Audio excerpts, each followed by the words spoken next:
ஆண்டவராகிய இயேசுவின் நாமத்தினாலே மீண்டும் இந்த வேத அறிவி என்ற பகுதியின் வாயிலாக ரட்சிப்பின் வார்த்தை என்ற ஊழியத்தின் சார்பாக மீண்டும் உங்களை சந்திப்பதிலே மகிழ்ச்சி.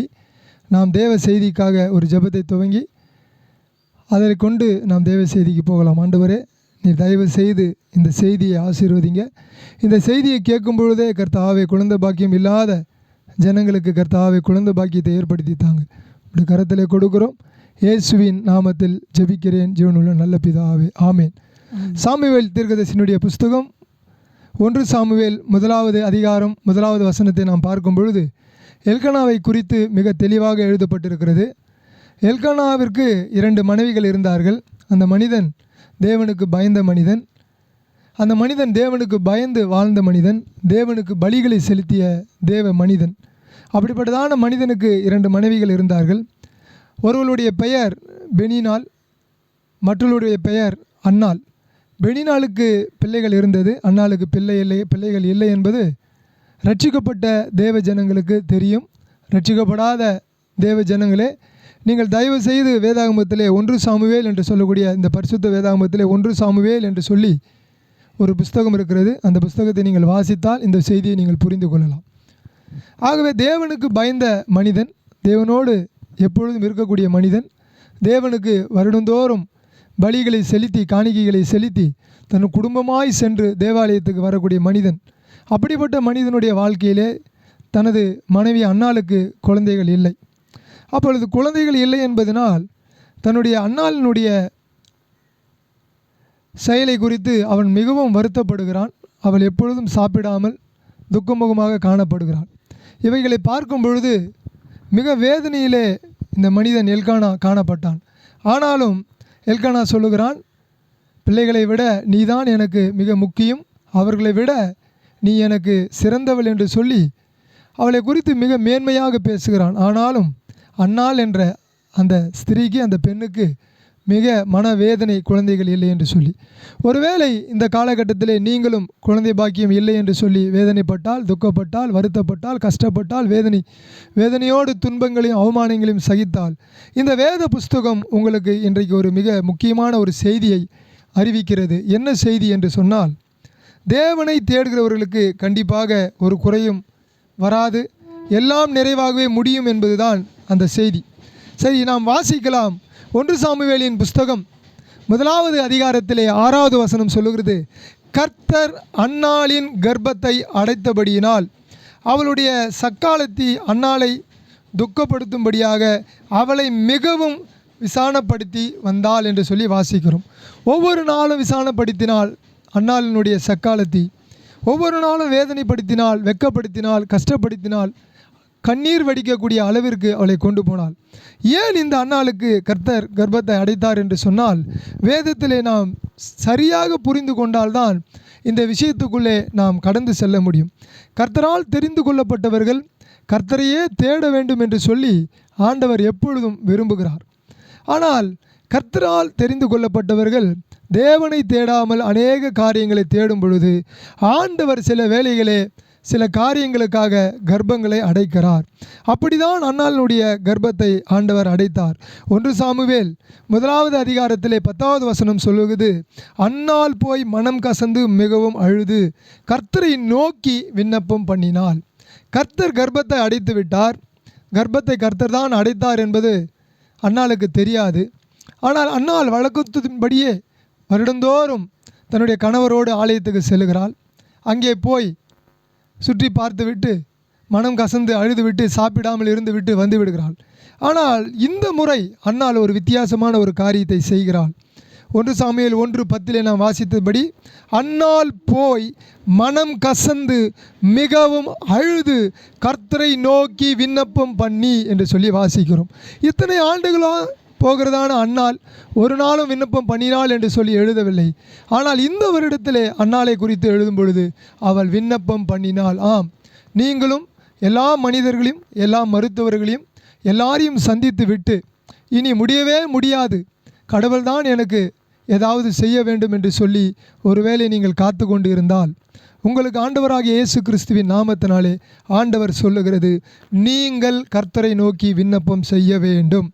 நீங்கள் இந்த வருடத்திலே, இந்த மாதத்திலே, இந்த தேதியிலே இந்த செய்தியை கேட்கும் பொழுது நீங்கள் விண்ணப்பம் செய்தால் கர்த்தர் என்ன செய்வார் என்பதை அடுத்த வசனம் சொல்லுகிறது. பாருங்கள், 1 சாமுவேல் 1வது அதிகாரத்திலே 12வது வசனம் சொல்லுகிறது, அந்நாள் கர்த்தருடைய சந்நிதியில் வெகு நேரம் விண்ணப்பம் பண்ணுகிற போது ஏலி அவள் வாயை கவனித்து கொண்டிருந்தான். ஆம், நீங்களும் நானும் மனம் கசந்து அழும் பொழுது, கடவுளிடத்திலே போய் நாம் நிற்கும் பொழுது அநேகர் நம்மை பார்த்து கேலி கிண்டல் செய்ய முடியும். அப்படிதான் இந்த சக்காலத்தி ஆகிய அன்னாளினுடைய சக்காலத்தி அவளை மிகவும் துக்கப்படுத்தி கொண்டே இருந்தாள். ஜெபாலயத்துக்கு போனார்கள், காணிக்கையை செலுத்தினார்கள், பலியை செலுத்தினார்கள். ஆனாலும் சக்காலத்தி எப்பொழுதும் அன்னாளை வேதனைப்படுத்தி கொண்டே இருந்தாள். இந்த முறை அவள் வேதனை தாங்க முடியாமல் அன்னாள் போய் மனம் கசந்து மிகவும் அழுது கர்த்தரை நோக்கி விண்ணப்பம் பண்ணினாள்.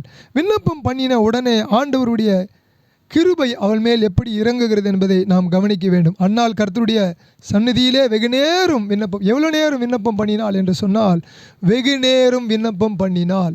வெகு நேரம் விண்ணப்பம் பண்ண வேண்டும் என்று சொன்னால், நம்முடைய வாழ்க்கையிலே நமக்கு கஷ்டங்கள் வந்தால் மட்டும்தான் வெகு நேரம் நாம் விண்ணப்பம் பண்ண முடியும். 1 சாமுவேல் 1:13 சொல்லுகிறது, அன்னாள் தன் இருதயத்திலே பேசினாள். எதனாலே பேசினாள்? அன்னாள் தன் இருதயத்திலே பேசினாள். அவளுடைய உதடுகள் மாத்திரம் அசைந்தது, அவள் சத்தமோ கேட்கப்படவில்லை. ஆகையால் அவள் வெறித்திருக்கிறாள் என்று ஏலி நினைத்து.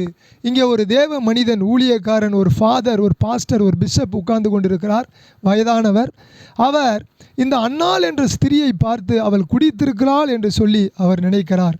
ஆனால் அன்னாளோ மிகவும் மனம் கசந்து தன் இருதயத்துக்குள்ளே அழுது தன் கண்ணீர் வடித்து கொண்டிருந்தாள். 1 சாமுவேல் 1:14 சொல்லுகிறது, அவளை நோக்கி நீ எதுவரைக்கும் வெறித்திருப்பாய், உன் குடியை உன்னை விட்டு விலக்கு என்று சொல்லி அந்த தேவ மனுஷன், ஊழியக்காரன், பிஷப் சொல்லுகிறார். உடனே அன்னாள் சொல்லுகிறார். அதற்கு அன்னாள் பிரதித்திரமாக, அப்படி அல்ல என் ஆண்டவனே, நான் மனக்லேசம் உள்ள ஸ்திரீ, நான் திராட்ச ரசமாகிலும் மதுவாகிலும் குடிக்கவில்லை, நான் கர்த்தருடைய சந்நிதியிலே என் இருதயத்தை ஊற்றிவிட்டேன் என்று சொல்லுகிறார். ஒருவேளை இத்தனை ஆண்டுகள் உங்களுக்கு குழந்தை பாக்கியம் இல்லாமல் உங்களை வேதனைப்படுத்தி துக்கப்படுத்தி கஷ்டப்படுத்தினால் நீங்கள் ஒரே ஒரு காரியத்தை செய்யுங்கள், உங்கள் இருதயத்தை கர்த்தரிடத்திலே ஊற்றி விடுங்கள். உங்கள் அழுகை, உங்கள் கண்ணீர், உங்கள் வேதனை, உங்கள் துக்கத்தை சபையிலே கொண்டு போய் ஆண்டவருடைய சமூகத்திலே ஊற்றி விடுங்கள். அல்லது உங்களால் சபைக்கு செல்ல முடியவில்லை என்று சொன்னால் நீங்கள் இருக்கக்கூடிய வீடுகளிலே அமர்ந்து உங்கள் இருதயத்தை ஊற்றி விடுங்கள்.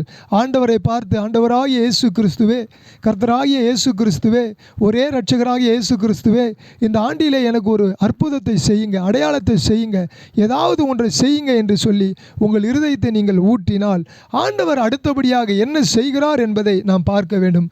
அதாவது, நான் கர்த்தருடைய சந்நிதியிலே என் இருதயத்தை ஊற்றிவிட்டேன் என்று சொல்லி அன்னாள் என்ற ஒரு ஸ்திரீ சொல்லுகிறாள்.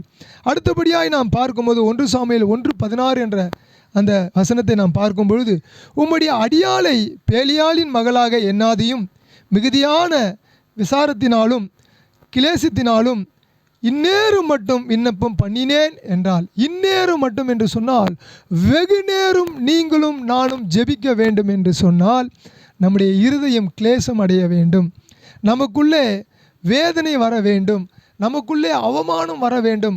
இன்றைக்கு ஜெபிக்கக்கூடியவர்களுக்கு ஜெபம் வரவில்லை என்று சொல்லுகிற ஒரே காரணம் என்னவென்று சொன்னால், அவர்கள் இன்னும் மனக்லேசத்துக்குள்ளே போகவில்லை. மனக்லேசத்துக்குள்ளே அவர்கள் போகவில்லை. மனக்லேசத்துக்குள்ளே எந்த ஒரு ஸ்திரியோ, எந்த ஒரு புருஷனோ, எந்த ஒரு குழந்தையோ, எந்த ஒரு பெரியவர்களோ போகிறார்களோ அவர்கள் தேவனிடத்திலே, கடவுளிடத்திலே, இறைவனிடத்திலே உடனடியாக சென்று தன்னுடைய காரியத்தை குறித்து வெகு நேரம் அழுது புலம்பி கண்ணீர் விட்டு சொல்லுவார்கள். அப்படிதான் இந்த அன்னாள் கண்ணீர் விட்டு வேதனைப்பட்டு சொன்னால் கடவுள் அடுத்தபடியாக என்ன செய்தார் என்பதை நாம் அங்கே பார்க்கிறோம். 1 சாமுவேல் 1:17 அதற்கு ஏலி, சமாதானத்தோடு நீ போ, இஸ்ரவேலின் தேவனிடத்தில் கேட்ட உன் விண்ணப்பத்தின்படி அவர் உனக்கு கட்டளையிடுவாராக என்றான். ஓ, இஸ்ரவேலில் ஒரு தேவன் இருக்கிறார். அந்த தேவனிடத்தில் நீ கேட்ட விண்ணப்பத்தின்படி உனக்கு சமாதானம் வரும், உன் வாழ்க்கையிலே இந்த வருடத்திலே ஒரு காரியம் நடக்கும் என்று சொல்லி அந்த ஊழியன், அந்த தேவ மனிதன் அந்த அன்னாளை ஆசீர்வதித்து சமாதானத்தோடே போ என்று சொன்னான். இனி நீ அழுவாதே என்று சொல்லி அனுப்பினான். அப்பொழுது அவள், உம்முடைய அடியாளுக்கு உம்முடைய கண்களிலே தயவு கிடைக்க கடவது என்றாள். பின்பு அந்த ஸ்திரீ புறப்பட்டு போய் போஜனம் செய்தாள். அப்புறம் அவள் துக்கமுகமாய் இருக்கவில்லை. அவள் மிக கடினப்பட்டு அழுது புலம்பி கண்ணீர் விட்டு கர்த்தர் பாதத்திலே தன்னுடைய கண்ணீரையெல்லாம் செலவழித்த பின்பு ஊழியக்காரன் சமாதானத்தோடு போ என்று சொன்ன உடனே அவள் போய் போஜனம் பண்ணினாள், சாப்பிட்டாள். அவள் சாப்பிட்டு விட்டு அதற்கு பின்பதாக துக்கமுகமாகவே இல்லை. இந்த நாளிலே நீங்கள் இந்த செய்தியை கேட்கும் பொழுது நான் உங்களுக்கு ஒரு மிக முக்கியமான ஒரு செய்தியை அறிவிக்கிறேன். உங்கள் துக்கமுகத்தை விட்டு நீங்கள் வெளியே வாருங்கள். நீங்கள் ஒருவேளை சாப்பிடாமல் உங்கள் உடலை போட்டு வருத்தலாம். இன்றைக்கு ஆண்டவராக இயேசு கிறிஸ்துவின் நாமத்தினாலே உங்களுக்கு மிக முக்கியமான ஒரு செய்தியை நான் சொல்லுகிறேன். கர்த்தருடைய நாமத்தினாலே நாங்கள் உங்களுக்கு ஜெபிக்கிறோம். உங்களுக்கு குழந்தை பாக்கியம் இந்த வருடத்திலே கர்த்தர் கொடுப்பார் என்பதை நான் இயேசுவின் நாமத்தினாலே கட்டளை கொடுக்கிறேன். கர்த்தர் உங்களை இந்த நாளிலே ஆசீர்வதிப்பார். அந்த இடத்துல நாம் வசனத்தை நாம் வாசிக்கும் பொழுது 1 சாமுவேல் 1:19 சொல்லுகிறது, அவர்கள் அதிகாலையிலே எழுந்து கர்த்தரை பணிந்து கொண்டு. ஆம், நீங்கள் எப்பொழுது ஆண்டவரை தேட வேண்டும் என்று சொன்னால், இத்தனை பிரச்சனைகள் மத்தியிலே மனம் கசந்து கர்த்தரை நோக்கி விண்ணப்பம் பண்ணின அந்த ஸ்திரீ, அதுக்கு பின்பதாக இருதயத்தை ஊட்டின அந்த ஸ்திரீ கடைசியாக வீட்டுக்கு போகும்பொழுது அதிகாலையிலே எழும்பி அவள் ஆண்டவரை தேடுகிறார். பாருங்க, அவர்கள் அதிகாலையில் எல்கனாவும் அன்னாலும் அவருடைய சக்காலத்தையும் அவருடைய பிள்ளைகளும் குடும்பமாய் வீடு திரும்புவது முன்பதாக அவர்கள் அதிகாலையிலே எழுந்து கர்த்தரை பணிந்து கொண்டு ராமாவில் இருக்கிற தங்கள் வீட்டுக்கு திரும்பி போனார்கள். எல்கானா தன் மனைவியாகிய அன்னாளை அறிந்தான். கர்த்தர் அவளை நினைத்தருளினார். ஆம், இன்றைக்கும் ஆண்டவர் உங்களை நினைத்தருள கர்த்தர் காத்து கொண்டிருக்கிறார். நீங்களும் உங்களுடைய புருஷனையாவது மனைவியாவது மலட்டுத்தன்மை இருக்கும் என்று சொன்னால் அதை ஆண்டவராக இயேசு கிறிஸ்துவின் நாமத்தினாலே இந்த வேளையிலே நாங்கள் அதை குணப்படுத்துகிறோம். நீங்கள் கர்த்தரை அறிந்து கொண்டால், நினைத்தால் கர்த்தர் உங்களை நினைப்பார் என்பதை நீங்கள் புரிந்து கொள்ளுங்கள். அன்னாள் அறிந்தான். அன்னாளை அவனுடைய மனைவியை அவன் புருஷன் அறிந்தான். புருஷனை அவள் மனைவி அறிந்தாள். இவர்கள் அறிந்ததை பார்த்த கர்த்தர் அவளை நினைத்தருளினார் என்று சொல்லி வாசிக்கிறோம். உங்கள் பிரச்சனைகள் எல்லாம் ஓரம் கட்டிவிட்டு சமாதானத்தோடு ஒருவருக்கு ஒருவர் தெய்வத்தை அறிந்து கொள்ளுங்கள், அவர் உங்களை நினைப்பார். உங்கள் மனைவியை அறிந்து கொள்ளுங்கள், அவர் உங்களை நினைப்பார். உங்கள் புருஷனை அறிந்து கொள்ளுங்கள், அவர் உங்களை நினைப்பார் என்று சொல்லி கர்த்தருடைய வேதம் இன்றைக்கு சொல்லுகிறது.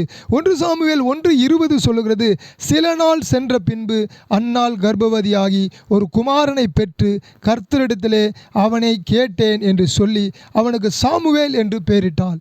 இன்றைக்கும் நீங்கள் கர்த்தரிடத்திலே கேட்டால் கர்த்தர் சில காலங்கள் கழித்து கண்டிப்பாக உங்களுக்கு இந்த வருடத்திலே ஆண்டவர் செய்ய வேண்டிய வேலையை செய்து முடிப்பார் என்பதை கர்த்தருடைய வசனம் உங்களுக்கு ஆணித்தரமாக சொல்லுகிறது. ஆகவே இந்த நாளிலே நாங்கள் ஜெபிக்கிறோம். எங்களுடைய ஜெபங்களை கேட்டு, உங்களுடைய ஜெபங்களை கேட்டு கர்த்தர் கண்டிப்பாக உங்களுக்கு காரியத்தை வாய்க்க பண்ண செய்வார்.